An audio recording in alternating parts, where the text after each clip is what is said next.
Resurrection was a hotly contested subject in the world of the first century. Some Jews, those led by the Pharisees, believed in it. Some Jews, those led by the Sadducees, did not. But in the world at large, the idea of resurrection was generally rejected. Resurrection was something that didn't happen, did it?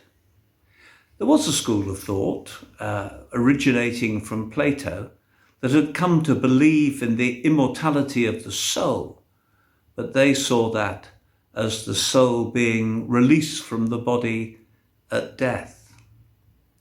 And yet at the same time, there was an increasing number of people in that world who were asserting that an obscure Galilean prophet who had died the death of a common criminal had indeed been resurrected and was now the leader of a new kingdom, and that all his followers would partake of that resurrection and experience it for themselves, living in a new heaven and a new earth.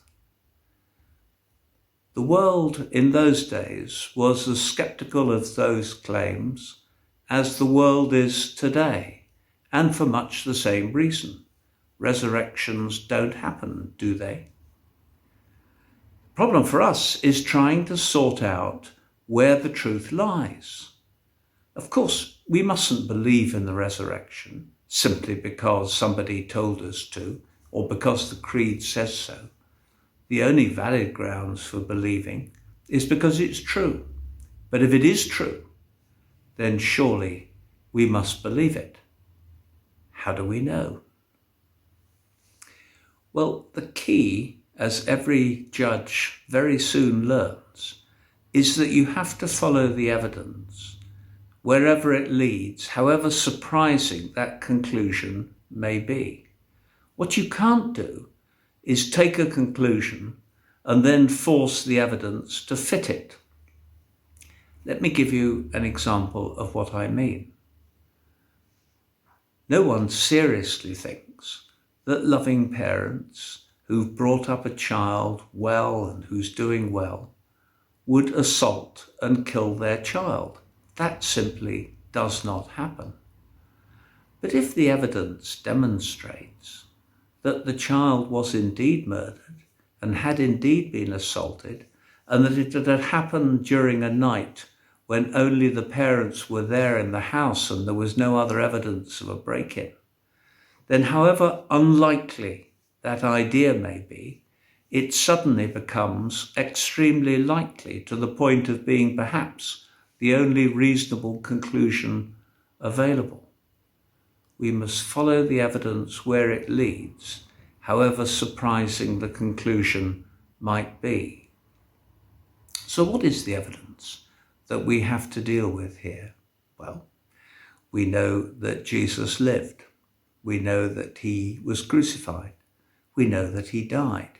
We know that he was buried. And we know too, and can be confident of the fact, that on that Sunday, the tomb was empty. Everybody involved knew that. The guards knew it. The Jewish leaders knew it. The Roman authorities knew it. The disciples, male and female, knew it. It was the one thing that the Jewish leaders feared. For had not this Galilean asserted that if killed, he would rise again on the third day? That was why they had sealed the tomb. That was why they had placed a guard. Had there been a body there, they would have had no problem. But there wasn't. Two stories emerged from this. The one was that the disciples had come in the middle of the night, found the guard asleep, had stolen the body. That was the official line. The other was that put about by the disciples, that Jesus had indeed risen, had appeared to Mary in the garden, to two of them on the way to Emmaus, had appeared twice in the upper room, and as Paul reports, had appeared to 500 at the same time, most of whom were still alive when Paul was writing some 20 years after the event. So there were two stories that were circulating and which had to be considered. Where does the truth lie? The essence lies in following the evidence. Now, in a case like this, you cannot prove the resurrection in the same way that you can prove that the square on the hypotenuse is equal to the sum of the squares on the other two sides, the theory that made Pythagoras famous. And indeed, there's very little in this life that you can prove like that. For the most part, what we have to do is to look at the evidence, at all the evidence, and form a judgment as to where the truth lies. That's what every natural scientist has to do every day of their working lives.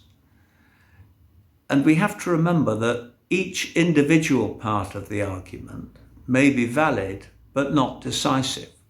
So, for example, you often hear people say, well, of course it must be true, because why else would the disciples have behaved as they did and laid down their lives for it? A perfectly valid point. But actually, people laid down their lives for communism too, and no one now seeks to pretend that that was true. A valid argument, but not a decisive one. You have to look at the whole picture. And the truth of the matter is that there isn't a knockdown proof to establish the truth of the resurrection.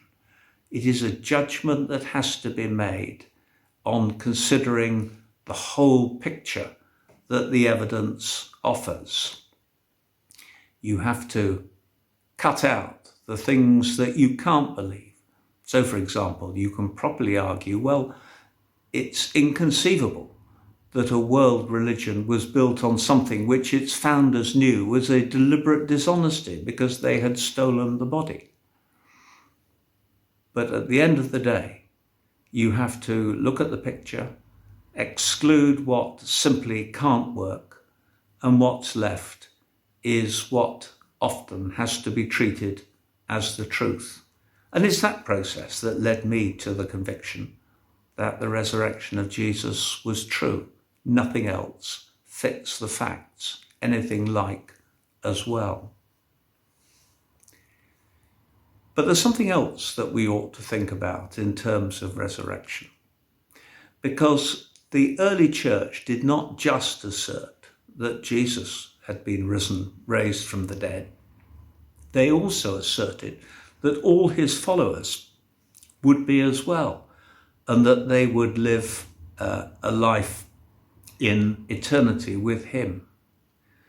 Now, Jesus' resurrected body was strongly physical.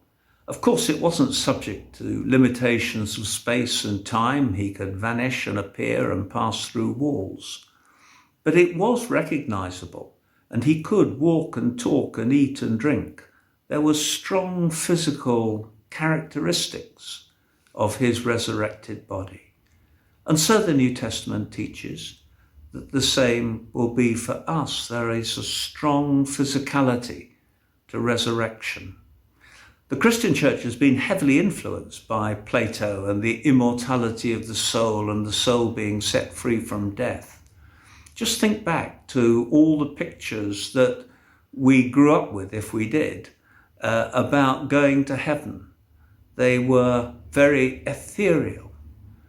But for the most part, the Bible's teaching about resurrection is physical, and it results in us living in a new earth with a redeemed creation, strongly physical ideas.